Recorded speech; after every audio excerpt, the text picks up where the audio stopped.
नमस्कार प्राइम समाचारमा स्वागत छ। म दृष्टिवाणी धेता र म रोहन श्रेष्ठ। सुरु गरौँ अहिलेसम्मका प्रमुख समाचारबाट।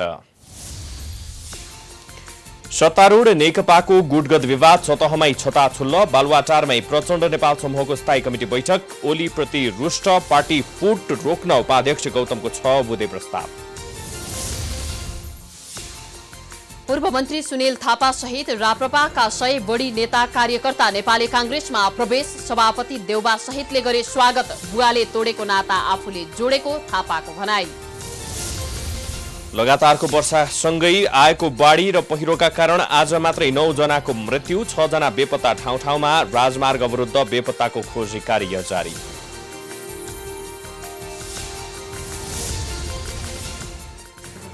फेरि बढ्यो नेपालमा कोरोना संक्रमितको संख्या। समुदायमा फैलदै कोरोना। एकै दिनमा 311 जनामा संक्रमण पुष्टि। काठमाडौँमा मात्रै 53 जना भेटिए। निरन्तर सुनको मूल्य बढेको बढै आज मात्रै 700 बढेर प्रति तोला 98,200 रुपैयाँमा कारोबार। मूल्य बढेपछि पसल भने सुनसान।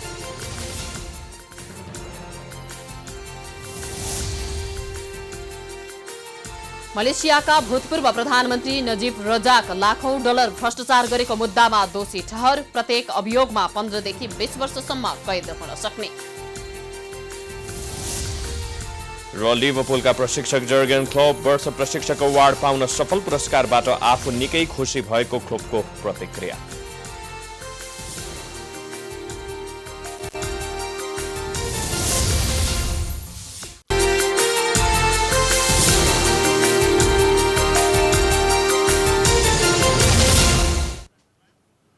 अब समाचार विस्तारमा। सत्तारूढ नेपाल कम्युनिस्ट पार्टी नेकपाको आन्तरिक विवादले सतहमै छर्लङ्ग अवस्था सृजना गरिदिइसकेको छ। प्रधानमन्त्री समेत रहेका पार्टी अध्यक्ष केपी शर्मा ओलीले मंगलबारका लागि निर्धारित स्थायी समिति बैठक एक लौटी हिसाबले स्थगित गरेपछि संसद विवाद नयाँ सिरामा पुगेको छ भने उक्त निर्णयले पार्टीको विधान विपरीत अनुचित भएको बहुमत स्थायी कमिटी सदस्यहरूले समेत ठहर गरेको अवस्था छ। स्थायी समिति बैठक मंगलबार बिहान 11 बजेका लागि डाकिएको थियो। स्थायी समिति सदस्यहरू बालुवाटार पुग्दै थिए, तर अचानक 11 बजेर 33 मिनटमा प्रधानमन्त्री ओलीका प्रेस सल्लाहकार सूर्य थापाले बैठक स्थगित भएको सूचना सार्वजनिक गरे। बैठक स्थगितको हल्लापछि स्थायी समिति सदस्यहरू अन्योलमा परेका थिए, तर पनि उनीहरू बालुवाटार पुगिसकेका थिए। अर्का अध्यक्ष प्रचण्डले आफूसँग सल्लाह नै नगरी बैठक स्थगित गरेको भन्दै बैठक बस्ने मनसाय सहित बालुवाटार पुगे। बैठक बस्नु अघि उनी र वरिष्ठ नेता झलनाथ खनाल बैठक स्थगित गरिनुको कारण माग्न प्रधानमन्त्रीलाई भेट्न गए। ओलीसँगको भेटमा प्रचण्डले दुई अध्यक्षबीच सहमति नगरी किन बैठक रोकिएको हो भनेर सोधेका थिए। ओलीले छलफलका लागि तपाई नआएकै कारण बैठक रोकिएको भनेर जवाफ दिएका थिए। प्रचण्डले भने सहमति विपरीत स्थगित गरेकाले बैठक बस्ने जानकारी गराएर फर्किए। त्यसपछि सुरु भयो प्रचण्ड र माधव नेपाल निकटका स्थायी समिति सदस्यहरूको बैठक। 31 सदस्य सहभागी बैठकले पार्टीको विधान विपरीत स्थायी समिति बैठक स्थगित गरिएको निष्कर्ष निकाल्दै सहमतिको लागि अध्यक्ष दाहाललाई जिम्मेवारी दिने निर्णय गर्यो। सँगै 2-4 दिनभित्रै सहमति नभए पार्टीको बहुमतबाट निर्णय गरेर अघि बढ्ने निष्कर्ष समेत निकाल्यो। जारी रहेको स्थायी कमिटीको बैठक पार्टी अध्यक्ष कमरेड केपी शर्मा ओलीले विधि विपरीत स्थगित भएको सूचना प्रसारित गर्नु उचित थिएन। यस विषम परिस्थितिमा पार्टीको एकता र विधि र परम्परालाई ध्यानमा राखी अर्का अध्यक्ष कमरेड केपी शर्मा ओलीसँग छलफल गरी बैठक सुचारू गर्न पार्टी अध्यक्ष कमरेड प्रचण्डलाई जिम्मेवारी दिने निर्णय बैठकले गर्यो। मंगलबार बालुवाटारमा देखिएको दृश्यहरूले नेकपा भित्रको विवाद निकै जटिल मोडमा पुगेको छ भन्ने स्पष्ट संकेत देखिन्थ्यो। अध्यक्ष दाहाल नेपाल सहित बहुमत सदस्यहरूको बैठक बालुवाटारमा चल्दै गर्दा ओली पक्षधरका केही स्थायी कमिटी सदस्यहरू पनि बालुवाटार नै पुगेका थिए। ओलीले पनि आफू पक्षधरका स्थायी कमिटी सदस्यहरूसँग परामर्श गरे। 45 सदस्यीय स्थायी कमिटीमा मंगलबार 31 जना सहभागी थिए भने ओली र दाहाल नेपाल समूह कतै पनि नलागेर तटस्थ बस्ने केही स्थायी कमिटी सदस्यहरू भने बालुवाटार नै गएनन्। मंगलबारको बैठकबाट नेकपा भित्रको गुटमा दुवै पक्ष एकले अर्कोलाई गलाएरै अगाडि बढ्ने रणनीतिका साथ अघि बढेका छन्। यसले नेकपालाई कहाँ र कुन अवस्थामा पुर्याउला भन्ने चिन्ता र चासो उत्तिकै बढ्न थालेको छ। नेकपाका उपाध्यक्ष वामदेव गौतमले पार्टी विग्रह तत्काल रोक्नका लागि भन्दै अध्यक्षद्वय केपी ओली र पुष्पकमल दाहाललाई 6 बुँदे प्रस्ताव बुझाउनु भएको छ। गौतमले एकता महाधिवेशनसम्म अध्यक्ष र प्रतिनिधि सभाको यस कार्यकालभरि ओली नै प्रधानमन्त्री रहने गरी सहमतिको प्रस्ताव गर्नुभएको हो। प्रस्तावमा प्रधानमन्त्री ओली एकता अधिवेशन महाधिवेशनसम्म दुवै पदमा रहने उल्लेख छ। यस्तै अर्का अध्यक्ष दाहाल एकता महाधिवेशनसम्म सम्पूर्ण कार्यकारी अधिकारसहित अध्यक्षको जिम्मेवारीमा रहने उल्लेख छ। यस्तै पार्टी महाधिवेशन सहमतिमा आयोजना गर्ने पनि जनाइएको छ।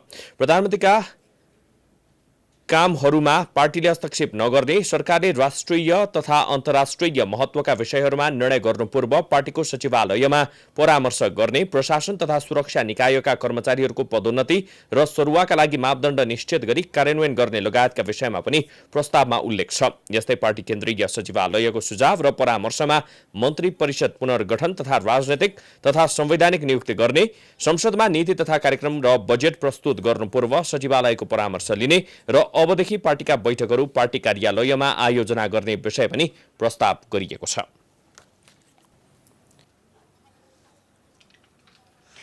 राप्रपा परित्याग गरेका पूर्व मन्त्री सुनिल थापा सहितका 100 बढी नेता कार्यकर्ताहरूले एक कार्यक्रमका बीच नेपाली कांग्रेस प्रवेश गरेका छन्।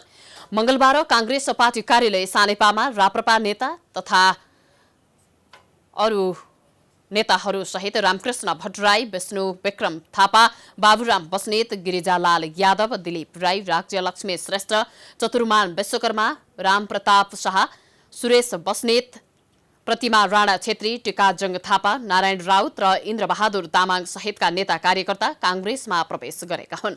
नवप्रवेशीलाई कांग्रेस सभापति शेरबहादुर देउवाले पार्टीको सदस्यता प्रदान गर्नुभएको थियो। राप्रपाका नेताहरूलाई प्रजातान्त्रिक मूलधारमा आएकोमा स्वागत गर्दै कांग्रेस सभापति सहितका नेताहरूले प्रजातान्त्रिक शक्तिको बलबाट कम्युनिस्टहरूको केन्द्रीकृत र अधिनायकवाद परास्त गर्नुपर्ने समेत बताएका छन्।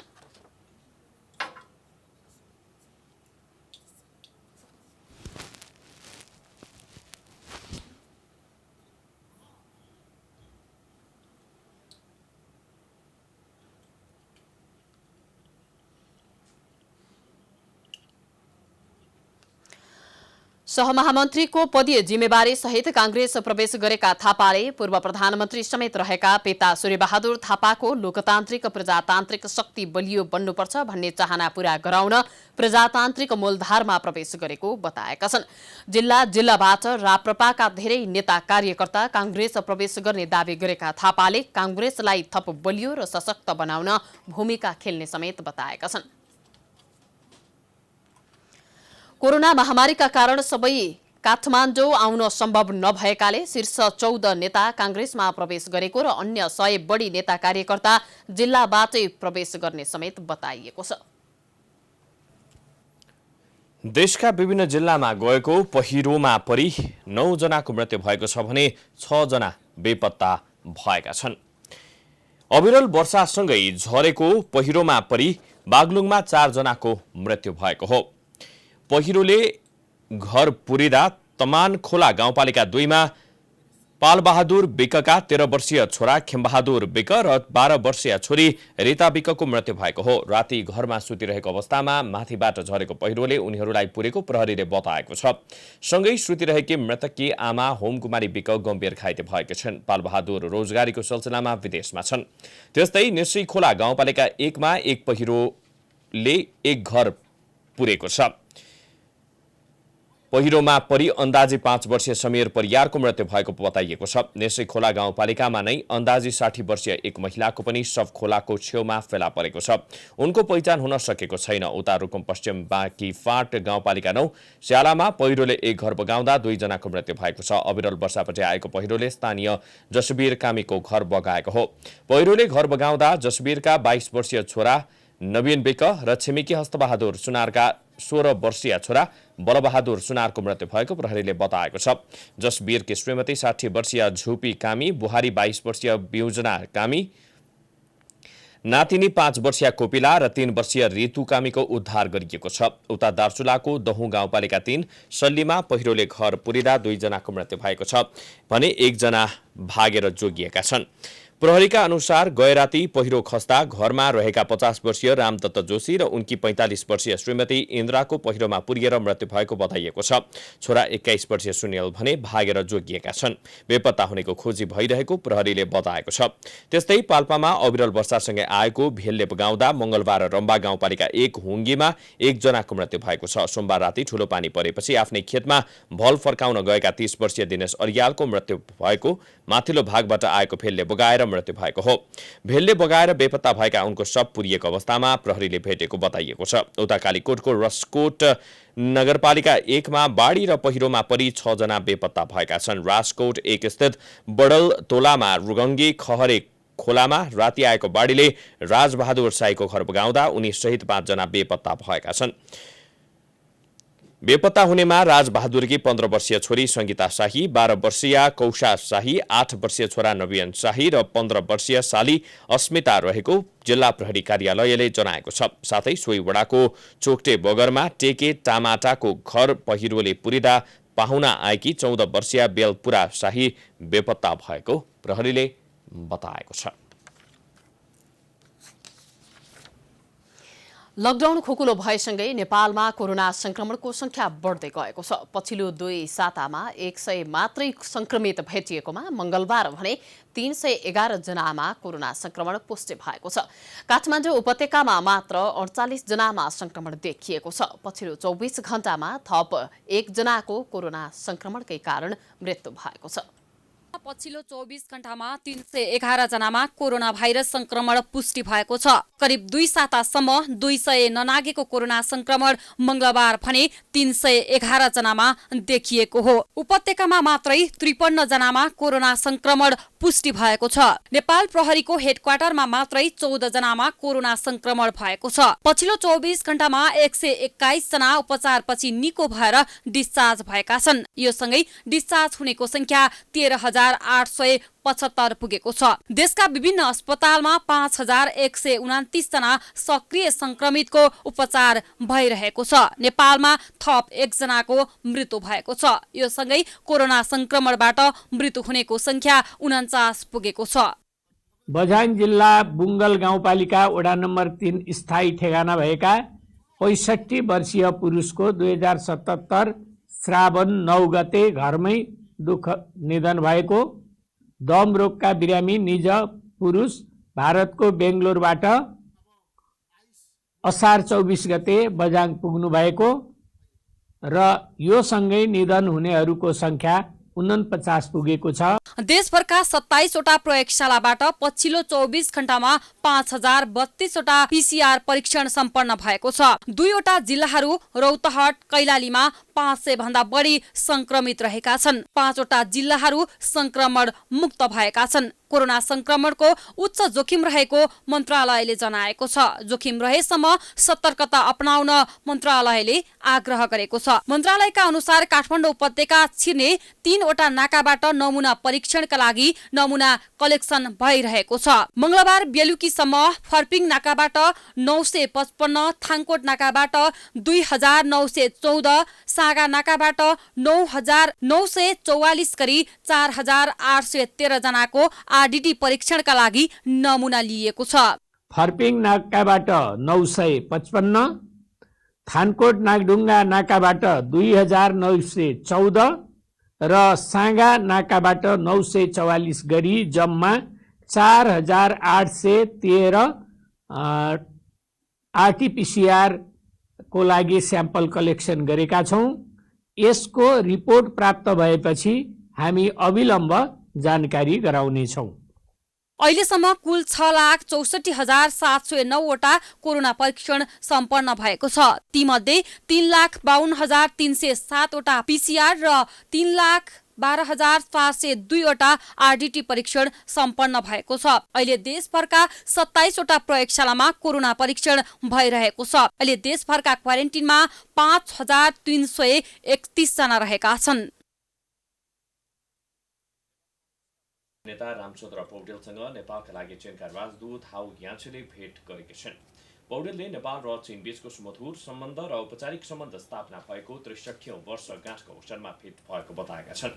भेटमा बीपी कोइराला र माओ त्से-तुङका पालादेखिको नेपाल कांग्रेस र चिनिया कम्युनिस्ट पार्टी बीचको सम्बन्धको विषयमा पनि चर्चा भएको बताइएको छ। त्यस क्रममा चीन सरकारले कोरोना महामारी नियन्त्रणमा प्राप्त गरेको सफलता र नेपाललाई कोरोना नियन्त्रणका लागि यथेष्ट सहयोग गर्ने बारे चर्चा भएको पनि पौडेलले जानकारी दिएका छन्। समाचारको सिलसिला जारी छ। हामी विश्राम पछि आउँछौं।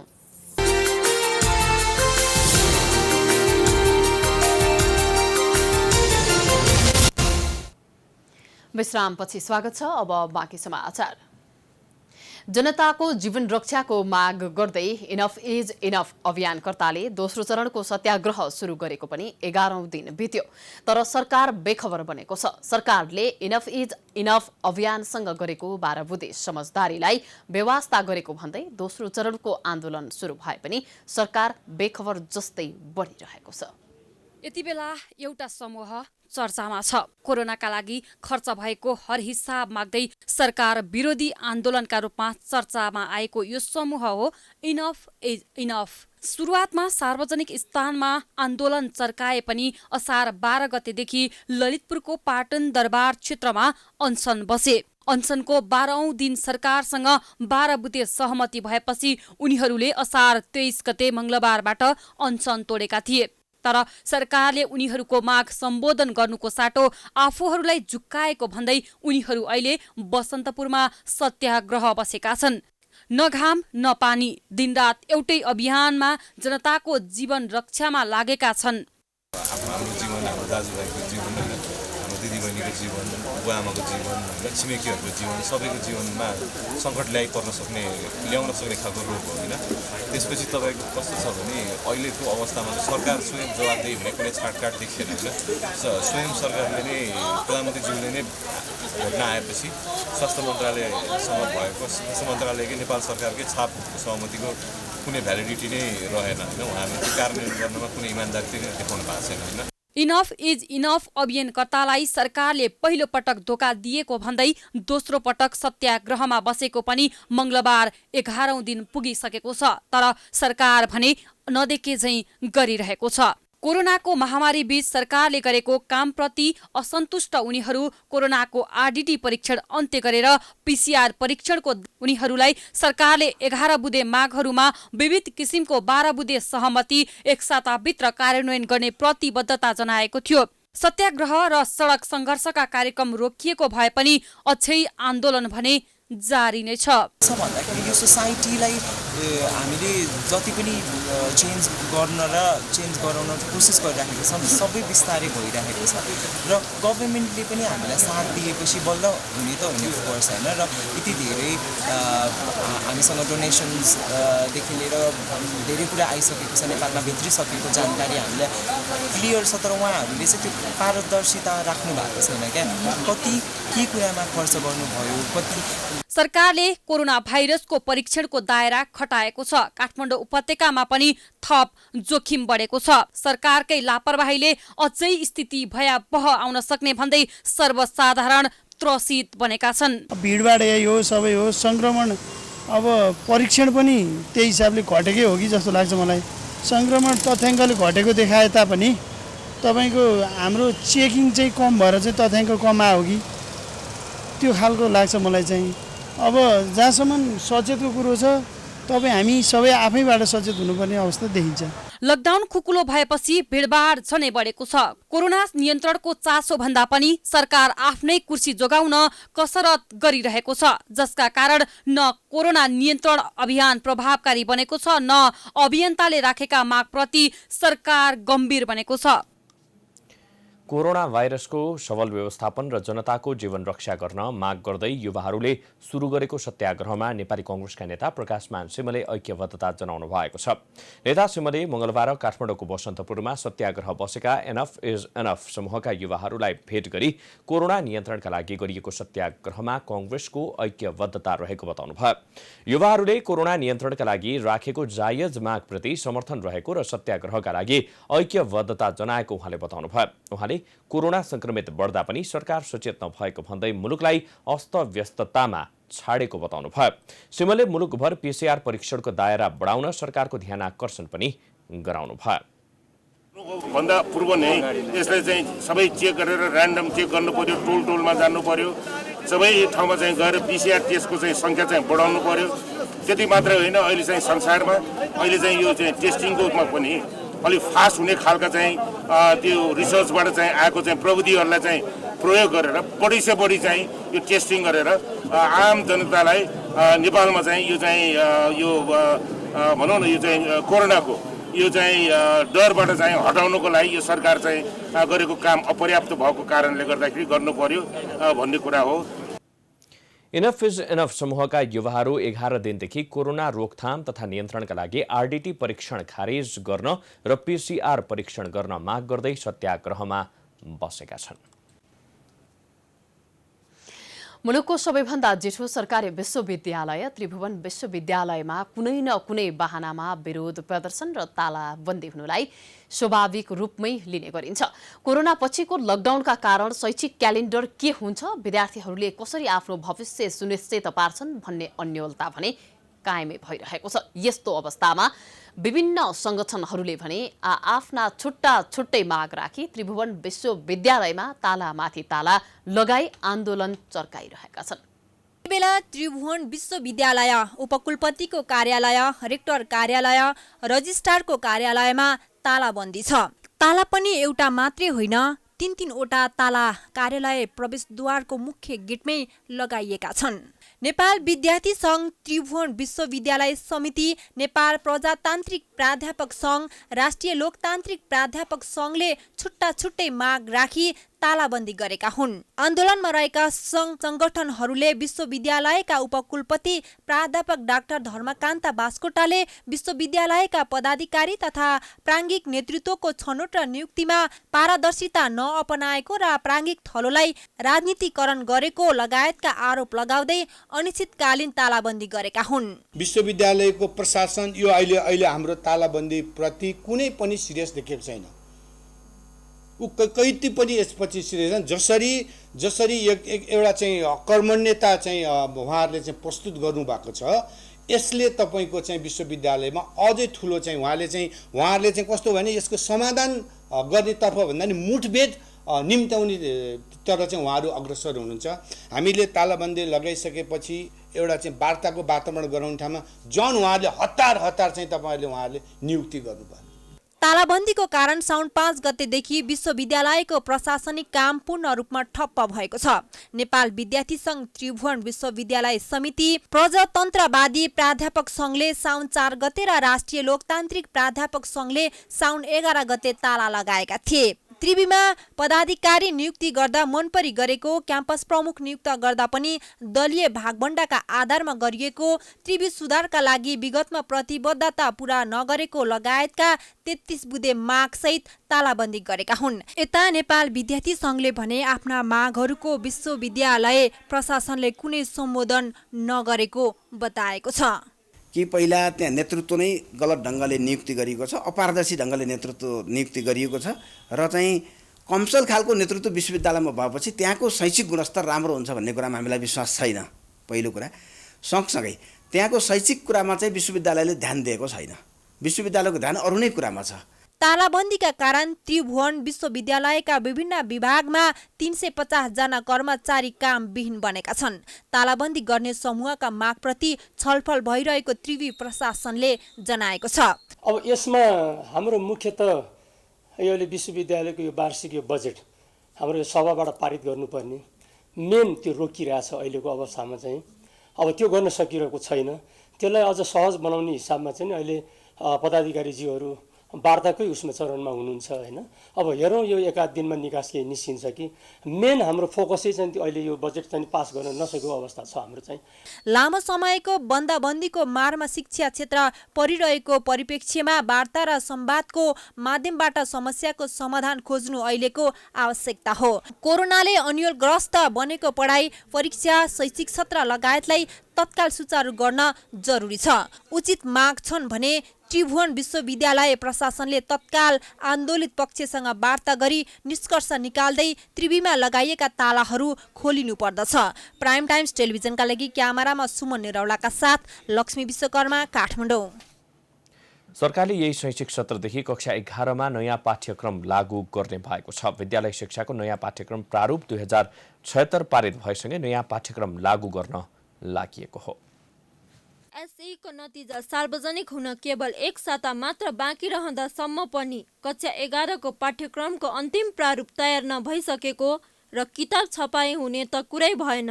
तर यस अवस्थामा पनि सरकार भने कक्षा 11 मा नयाँ पाठ्यक्रम लागू गर्ने भन्दै ढोल पिटिरहेको छ, जबकि यसका लागि आवश्यक पर्ने पुस्तक छपाईदेखि अन्य कामहरूको थालनी नै हुन सकेको छैन। सरकारले पाठ्य घण्टा, क्रेडिट आवर सहितको नयाँ पाठ्यक्रमको प्रारूप कार्यान्वयन गर्ने घोषणा गरेसँगै केन्द्रले नयाँ पाठ्यक्रम निर्माणमा जुटेको छ।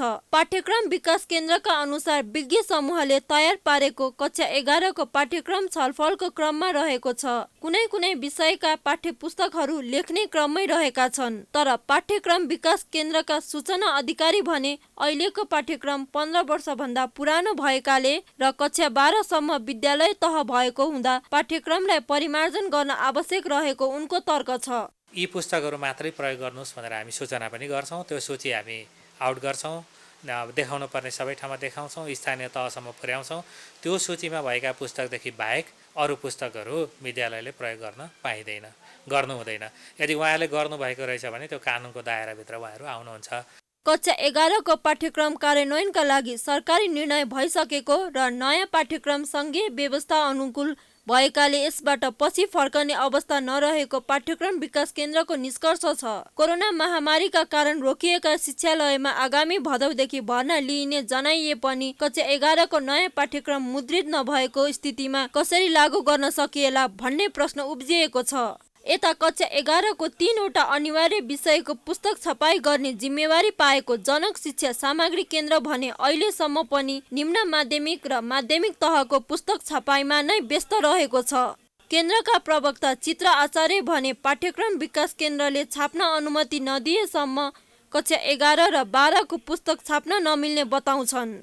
कक्षा 10 मा एसईमा पास हुने विद्यार्थी नै कक्षा 11 मा पढ्ने भएको हुनाले हामीले कक्षा 10 कै त्यो पास सङ्ख्यालाई हेरेर त्यसैको आधारमा चाहिँ हामीले पाठ्यपुस्तकहरू तयार गर्ने हो। त्यो हिसाबले हामीले अहिले 5 लाख विद्यार्थीहरूले पढ्छन् भन्ने अनुमान गऱ्यौँ भने त्यहाँ 15 लाख किताब हामी छाप्नुपर्ने हुन्छ, अथवा 4 लाख रहेछन् भने 12 लाख छाप्नुपर्ने हुन्छ।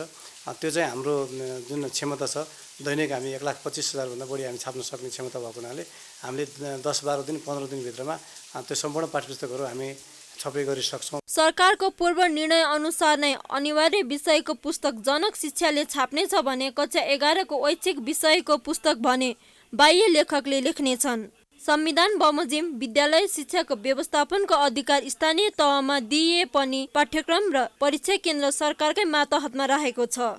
यसरी पाठ्यक्रमको प्रारूप नै तयार नभई नयाँ पाठ्यक्रम लागू गरी कक्षा 11 मा अध्ययन अध्यापन गराउँछु भन्ने सरकारी निर्णय आकाशको फल आँखातरी मर नहोला भन्न सकिन्न। क्यामेरामा दिपु शाहका साथमा गीताञ्जली अधिकारी, काठमाडौँ। प्रहरीले बरामद गरेको भनिएको 15 किलो मध्ये 14.5 किलो सुन नक्कली भएको खुलेको छ। मंगलबार बिहान प्रहरीले काठमाडौँको कमलादीबाट बरामद गरेको 15 किलो धातु मध्ये आधा किलो मात्र सुन भएको खुलेको हो। अरू 14.5 किलो चाँदी भएको प्रहरीले बताएको छ। कमलपोखरीमा प्रहरीले चेक जाँच छलेर भागेको 5519 नम्बरको गाडी पिछा गर्दा फालेको झोलामा 15 किलो पहेँलो धातु भेटिएको बताएको छ। ती धातुलाई नेपाल रत्न तथा आभूषण सङ्घमा परीक्षण गर्दा आधा किलो मात्र सुन र बाँकी 14.5 किलो चाँदी भएको पुष्टि भएको हो। पहेँलो धातु तत्काल फेला पर्यो र यो सुन चाँदी व्यवसायी सङ्घमा यसलाई चाहिँ चेक जाँचको लागि पठाइएकोमा सुन चाहिँ आजको मूल्यमा 42,09,500 बराबरको किनभने त्यहाँ कन्टेन्ट छ त्यसको चाहिँ मिश्रित भएको भएर त्यो र चाँदी बाँकी चाहिँ चाँदी 15,56,400 मूल्य बराबरको सुन र चाँदी उक्त चाहिँ उसमा फेला परेको छ। यस्तै 14.5 किलो चाँदीको मूल्य 15,56,000 बराबरको रहेको समेत बताइएको छ। सुन चाँदी सहितको झोला फालेर तस्करहरू फरार भएको प्रहरीले जनाएको छ। कमलादी चेकपोइन्टमा तस्करहरू झोला फालेर भागेका हुन्। उक्त झोला फालेर भागेपछि 2 थान पिस्तोल समेत झोलाबाट बरामद भएको प्रहरीले जनाएको छ। महिला अधिकारको क्षेत्रमा काम गर्ने विभिन्न संघ-संस्थाहरूले महिलामाथि हुने एसिड आक्रमणका दोषीलाई कडाभन्दा कड़ा कार्यवाही गर्ने कानून बनाउनु पर्ने भन्दै प्रदर्शन गरेका छन्। उनीहरूले मंगलबार काठमाडौँको माइती घरमा प्रदर्शन गर्दै महिलामाथि एसिड आक्रमणको घटना नरोकिएको भन्दै दोषीलाई कडाभन्दा कड़ा कार्यवाही गर्नुपर्ने आवाज उठाएका हुन्। उनीहरूले कमजोर कानूनकै कारण महिलामाथिको आक्रमण बढेको समेत बताएका छन्। प्रदर्शनमा सहभागीहरूले पवित्र कार्की माथि भएको आक्रमणको विरोध गर्दै उनलाई न्याय दिलाउन पनि माग गरेका छन्। काठमाडौँको सीतापाइलामा साउन 8 गते ओखलढुङ्गा घर भई हाल सीतापाइलामा बस्दै आएकी 22 वर्षीय युवती पवित्र कार्की माथि एसिड प्रहार भएको थियो। उनको मुखमा एसिड परेको छ भने अहिले कीर्तिपुरको बर्न अस्पतालमा उपचार भइरहेको छ। प्रहरीले उक्त घटनामा संलग्न 2 जनालाई पक्राउ पनि गरेको छ। नेपाली नागरिकले सार्वजनिक निकायबाट सूचना प्राप्त गर्न भौतिक रूपमा उपस्थित भए निवेदनका आधारमा मात्र सूचना प्राप्त हुने व्यवस्थाको अन्त्य गरी सार्वजनिक निकायले उपलब्ध गराउनु पर्ने सूचना वेबसाइट, इमेल, इन्टरनेट मार्फत उपलब्ध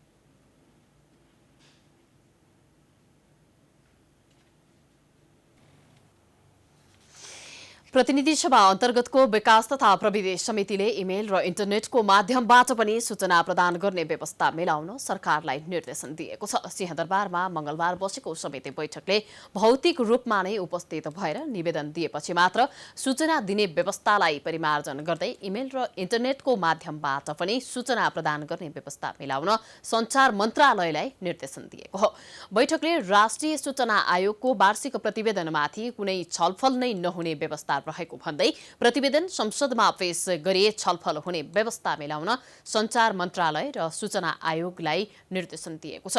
त्यस्तै सूचना अधिकारी नतोकिएका सार्वजनिक कार्यालयहरूलाई प्रमुख भन्दा एक तह मुनिका अधिकारी तोक्न तथा प्रत्येक 3 महिनामा अनिवार्य रूपमा सूचना प्रकाशन गर्न र प्रकाशन नगरे कारवाही गर्न सूचना आयोगलाई निर्देशन दिएको समेत समिति सभापति कल्याणी खड्काले जानकारी दिनुभएको छ। मात्र सूचना प्राप्त हुने व्यवस्थाको अन्त्य गरी सार्वजनिक निकायले उपलब्ध गराउनु पर्ने सूचना वेबसाइट, इमेल, इन्टरनेट मार्फत उपलब्ध हुने व्यवस्थाको प्रभावकारी कार्यान्वयन गर्न समिति नेपाल सरकार सञ्चार तथा सूचना प्रविधि मन्त्रालय र राष्ट्रिय सूचना आयोगलाई निर्देशन गर्दछ। बैठकमा प्रमुख आयुक्त महेन्द्रमान गुरुङले आयोगले सूचनाको हक र आयोगको 5 वर्षीय रणनीति योजना तथा राजनीतिक र नीतिगत तहमा सूचनाको हकबारे गहन बहस चलाउने सोच अघि सारेको समेत बताउनु भएको छ।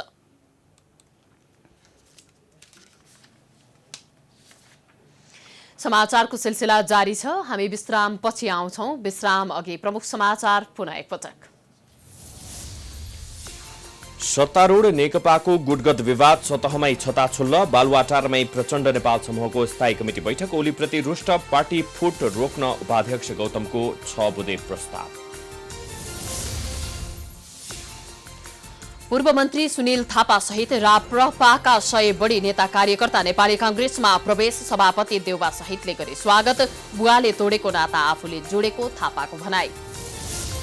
लगातारको वर्षासँगै आएको बाढी र पहिरोका कारण आज मात्रै 9 जनाको मृत्यु, 6 जना बेपत्ता। ठाउँ ठाउँमा राजमार्ग अवरुद्ध, बेपत्ताको खोजी कार्य जारी।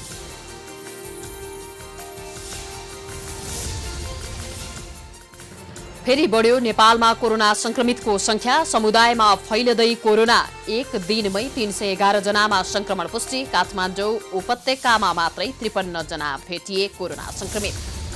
निरन्तर सुनको मूल्य बढै आज मात्रै 700 बढेर प्रतितोला 98,200 रुपैयाँमा कारोबार। मूल्य बढेपछि पसल भने सुनसान।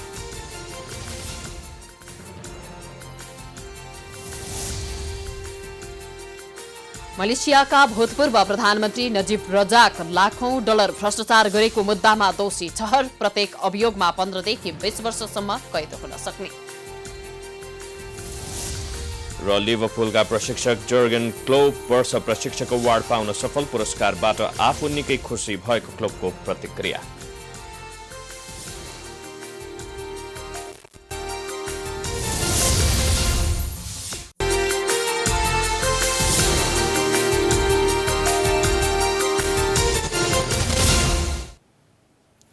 विश्रामपछि पुनः स्वागत छ। अब आर्थिक समाचार।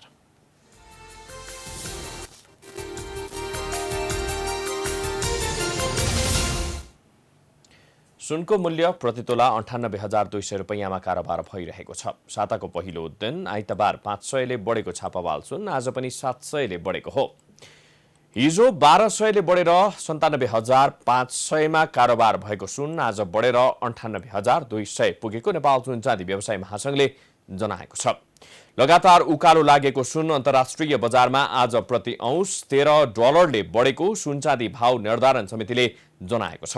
एक औंसमा 2 तोला 66.5 लाख लाल सुन हुन्छ। त्यस्तै आज तेजाबी सुनको भाव 97,760 रुपैयाँमा कारोबार भइरहेको छ भने चाँदीको भाव प्रति तोला 1245 पुगेको छ।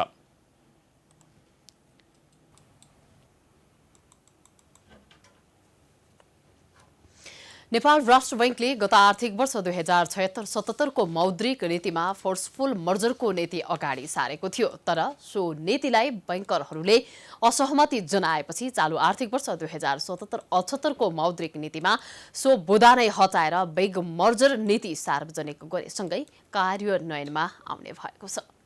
गत वर्षको मौद्रिक नीतिमा भएको व्यवस्थाहरूलाई कार्यान्वयन गर्न नसकेपछि राष्ट्र बैंक फोर्सफुल शब्द नै हटाएर चालु आर्थिक वर्ष 2077-78 को नीतिमा बिग मर्जको नाममा ल्याएर कार्यान्वयन गर्ने भएको छ। एउटै व्यक्ति र समूहद्वारा प्रवर्धन भएका तथा एका घर परिवार एवं व्यावसायिक समूहको प्रत्यक्ष वा अप्रत्यक्ष स्वामित्व र नियन्त्रणमा रहेका संस्थाहरू र व्यावसायिक सम्बन्ध स्थापित भएका वाणिज्य बैंकहरूलाई एक आपसमा गाभ्न र गाभिन निर्देशन राष्ट्र बैंकले दिएको छ। राष्ट्र बैंकले मौद्रिक नीतिमा दिएको छुट बाहेक पनि केही थप छुटको व्यवस्था गरेर सो बिग मर्जमा जाने बैंकहरूलाई सहुलियत दिने समेत घोषणा गरेको छ। 65 वर्ष नागेकालाई प्रमुख कार्यकारी बनाउन पाइँदैन, तर मर्जरका लागि 65 वर्ष पूरा भए पनि पुनर्नियुक्त गर्न सकिने व्यवस्था समेत गरेको राष्ट्र बैंकले जनाएको छ। नेपाल राष्ट्र बैंकका प्रवक्ता डाक्टर गुणाकर भट्टले अनौपचारिक कारोबार गरेको भन्ने सूचना आएको र त्यसलाई नियन्त्रण गर्न बैंक सक्षम रहेको समेत बताएका छन्। उनले सुरुमा मर्जरमा जान आनाकानी गरेपछि बैंकहरू राष्ट्र बैंकको निर्देशनलाई मान्दै सहयोग गर्ने समेत बताए। जुन अनौपचारिक कारोबार छ, इन्फर्मल बिजनेस बढेर भन्ने कुरो पनि आउँछ कहिलेकाहीँ, त्यसलाई पनि नियमन गर्न सकिन्थ्यो। त्यसैले चाहिँ राष्ट्र बैंकको नियमन क्षमतामा, राष्ट्र बैंकको सुपरभिजनमा, राष्ट्र बैंकको निर्देशन पालना गराउने क्षमतामा मलाई के लाग्छ भन्नुहुन्छ भने कतै खासै ठुलो प्रश्न केही पनि छैन। असहज महसुस गर्नुभएको थियो, आनाकानी गर्नुभएको थियो, त्यसपछि उहाँहरू बाध्य भएर यो गर्नुपर्छ, किनकि अहिले त एकले अर्कालाई सहयोग गर्ने हो। त्यसैले कसैले चाहिने अप्ठ्यारोमा परेर मैले मात्रै नाफा धेरै कमाउनुपर्छ र अर्कोलाई चाहिने जेसुकै होस् भन्ने होइन भनेर चाहिँ हामीले कन्भिन्स गऱ्यौँ। उहाँहरू कन्भिन्स हुनुभयो, त्यो लागू भएको छ। राष्ट्र बैंकले क्रस होल्डिङ रहेका वाणिज्य बैंकहरूलाई मर्जर तथा एक्विजिसनमा लैजाने भएको छ। राष्ट्र बैंकले लामो समयदेखि बैंक तथा वित्तीय संस्थालाई प्रोत्साहन, मर्जर र एक्विजिसन गरेर वाणिज्य बैंकहरूको संख्या घटाउन पहल गरे पनि उक्त कार्यमा सफल नहुँदा प्रोत्साहन मर्जरमा लैजान लागेको राष्ट्र बैंकले जनाएको छ। राष्ट्र बैंकले एकीकृत निर्देशन जारी गर्दै सो निर्देशन दिएको समेत बताएको छ। अहिलेकै अवस्थामा सरकारबाट प्रवर्तित बाहेक 8वटा वाणिज्य बैंकलाई मर्जरमा लैजान सकिने राष्ट्र बैंकले जनाएको छ। व्यावसायिक समूहको प्रत्यक्ष वा अप्रत्यक्ष स्वामित्व नियन्त्रणमा रहेको क्रस होल्डिङमा रही हाल सञ्चालनमा रहेका नेपाल इन्भेस्टमेन्ट बैंक र Himalayan bank, NIC Asia bank र एनएमबी बैंक, एनसीसी र एनबी बैंक, सिटिजन बैंक र सिभिल बैंकलाई फोर्स मर्जरमा लैजान सकिने बैंकले जनाएको छ। लक्ष्मी बैंक र हिमालयन बैंकमा पनि एउटै समूहको धेरै लगानी रहेको राष्ट्र बैंकले जनाएको छ। हाल क्रस होल्डिङलाई फोर्सफुल्ली मर्जरमा लैजाने विषयमा एकीकृत निर्देशनमा मात्र आएको यस विषयमा थप निर्देशन जारी गर्ने तयारीमा राष्ट्र बैंक लागि परेको छ। सरकारद्वारा प्रवर्तित बैंक तथा वित्तीय संस्थाहरूमा भने उक्त नियम लागू नहुने राष्ट्र बैंकले जनाएको छ। एउटै व्यक्ति वा समूहद्वारा धेरै बैंक सञ्चालन गर्दा त्यसमा स्वार्थ बाजिने भएकाले निजी क्षेत्रबाट सञ्चालित बैंकहरूलाई मर्जरमा लैजान लागि बताइएको छ। सरकारबाट सञ्चालित बैंकहरूमा त्यस्तो स्वार्थ नबाजिने र सरकारको काम राज्य सञ्चालन गर्ने भएकाले त्यसमा फोर्स मर्जरको नियम लागू नहुने भएको छ। प्राइम टाइम्स टेलिभिजनका लागि भास्कर भट्टाचार्यका साथमा रोशन कार्कीको रिपोर्ट। स्वदेशी तथा विदेशी लगानीलाई समन्वय र सहजीकरण गर्नका लागि गठन भएको लगानी बोर्डको प्रमुख कार्यकारी अधिकृत सीईओ पद लामो समयदेखि रिक्त छ। पदमा नेताका विश्वासिला पात्रदेखि पूर्व प्रशासक समेतले दावी गरेसँगै सरकारले सीईओ नियुक्ति गर्न सकेको छैन। तर आवेदन दिएका 12 जनाबाट 6 जनाको नाम छानिएको छ।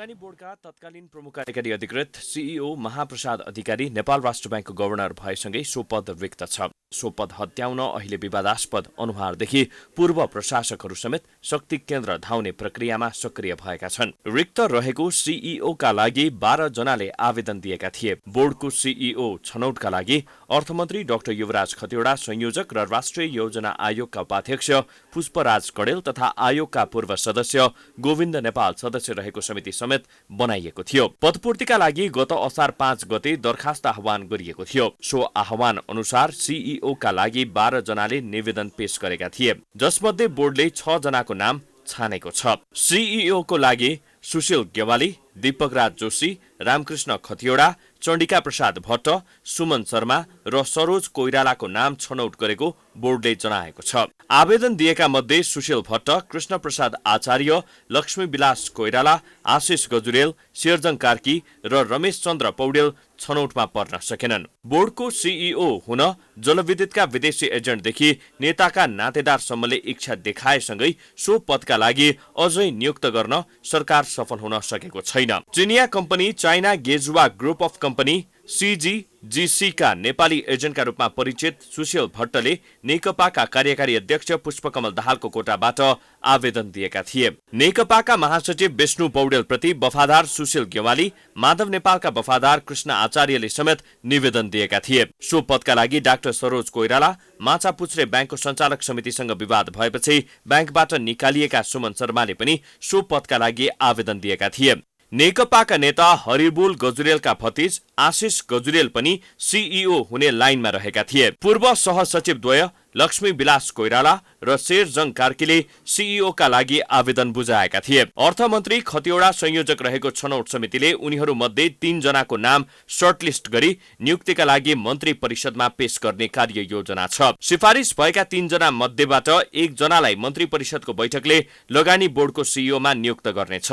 सीईओ का लागि अर्थशास्त्र, व्यवस्थापन, वाणिज्य शास्त्र, कानून, इन्जिनियर वा विकास परियोजना सम्बन्धी विषयमा कम्तीमा स्नातकोत्तर तह उत्तीर्ण गरेको हुनुपर्ने प्रावधान छ। त्यसैगरी परियोजना विकास, सार्वजनिक खरिद, सार्वजनिक निजी साझेदारी, लगानी प्रवर्धन, विकास प्रशासन, ब्याङ्किङ, वित्तीय तथा औद्योगिक व्यवस्थापनको क्षेत्रमा कम्तीमा 10 वर्षको व्यवस्थापकीय अनुभव हुनुपर्ने कानूनी व्यवस्था छ। प्राइम टाइम्स टेलिभिजनका लागि अर्थ ब्युरोको रिपोर्ट। अब अन्तर्राष्ट्रिय समाचार।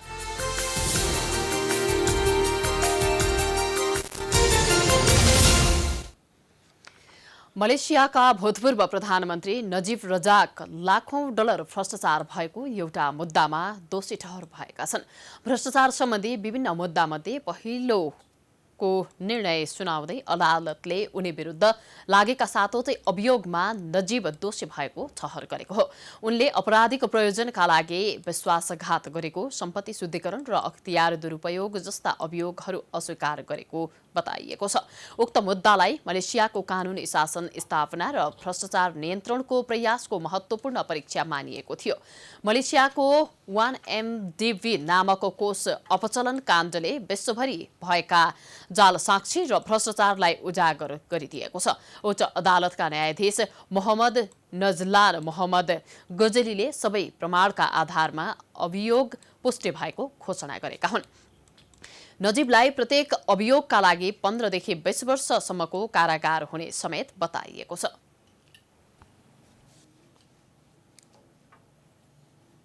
अब खेलकुद समाचार।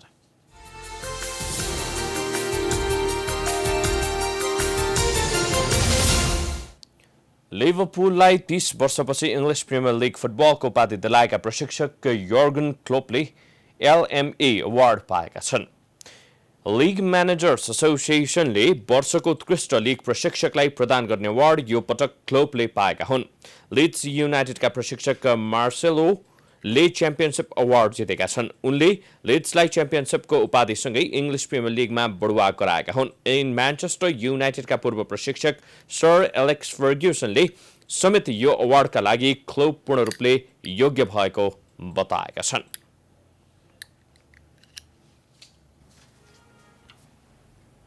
यो सँगै हामी समाचारको अन्त्यमा आइपुगेका छौं। जाँदा जाँदै प्रमुख समाचार पुनः एकपटक। सत्तारूढ नेकपाको गुटगत विवाद सतहमै छताछुल्ल। बालुवाटारमै प्रचण्ड नेपाल समूहको स्थायी कमिटी बैठक। ओलीप्रति रुष्ट, पार्टी फुट रोक्न उपाध्यक्ष गौतमको 6 बुँदे प्रस्ताव। पूर्व मन्त्री सुनिल थापा सहित राप्रपाका 100 भन्दा बढी नेता कार्यकर्ता नेपाली कांग्रेसमा प्रवेश। सभापति देउबा सहितले गरे स्वागत। बुवाले तोडेको नाता आफूले जोडेको थापाको भनाई। लगातारको वर्षाका कारण आएको बाढी र पहिरोका कारण आज मात्रै 9 जनाको मृत्यु, 6 जना बेपत्ता। ठाउँ ठाउँमा राजमार्ग अवरुद्ध, बेपत्ताको खोजी कार्य जारी।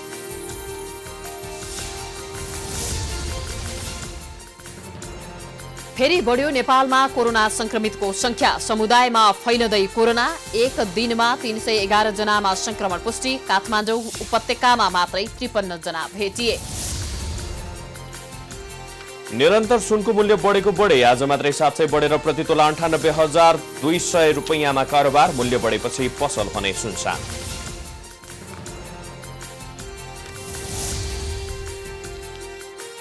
मलेसियाका भूतपूर्व प्रधानमन्त्री नजीब रजाक लाखौं डलर भ्रष्टाचार गरेको मुद्दामा दोषी ठहर। प्रत्येक अभियोगमा 15 देखि 20 वर्षसम्म कैद हुन सक्ने। र लिभरपुलका प्रशिक्षक यर्गन क्लोप वर्ष प्रशिक्षक अवार्ड पाउन सफल। पुरस्कारबाट आफू निकै खुसी भएको क्लोपको प्रतिक्रिया।